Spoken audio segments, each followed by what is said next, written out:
waxaa ogeydeen muddaba bishii koowaad ee sanadka laga bilaabo ilaa hadda in qalalaasa iyo dagaallo badan ay ka socdeen laascaanood taasoo qaswadayaal iyo niman argagixisii ay hawshaa ka wadeen iyo dad kale oo shicib ah oo si xun wax loogu sheegay dagaalkaasi ilaa bishii January ilaa bishan May wuu socday maanta dagaallada ka socda magaalada laascaanood iyo tuulada Dhabansaar tuulada Dhabansaari 25 kiiloomitir bay galbeedka ka xigtaa laamiga qadhi cadeeye ciidanka halkaas soo galay oo sodomeeye technical watay Dhabansaar wuxuu doonayay wadada inuu qabsado taakuleentana aw ciidanka ka jaro ciidanka qaranku ku xisaabtamay arrintaa guluf buu kala hortagay saaka 6 subaxnimo ayaa halkaa la isku helay meel 6 kiiloomitir Dhabansaar u jirta la isku helay waa la jabiyay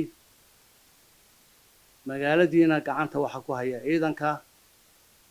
iyagina waxa u yaaceen ilaa tuulada la yiraahdo Balahara ayaa madaxoogii gaaray gurmado dambe oo dalbadeena weli ma soo gaarin halkaas la kala joogaa waxay ka bilaabeen markay dagaal ka ogaadeen bariga iyo galbeedka laascaanoodna dagaal culus bay ka bilaabeen waana lagu jabiyay labadaba bariga iyo galbeedka qaybtiisa hore qaybaha dambana waan ogaan doonaa laakiin maanta waxa dhacay saddexda dhowrka dagaal galbeedka laascaanood bariga laascaanood iyo Dhabansaar intaaba ciidanka qaranku guul buu ka soo hooyay khasaaro u dhacaya dhimasho way dhacaysaa dhaawacno u dhacaya laakiin yaa guusha helay baa taala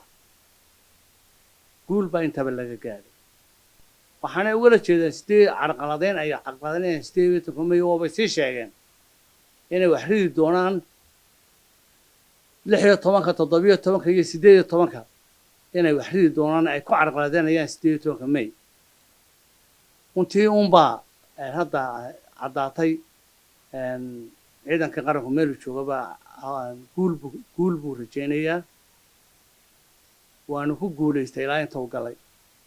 waxaanu shacabka u sheegayaa in hawshay noo idmadeen oo aad difaaca qaranka inaan sideed u hayno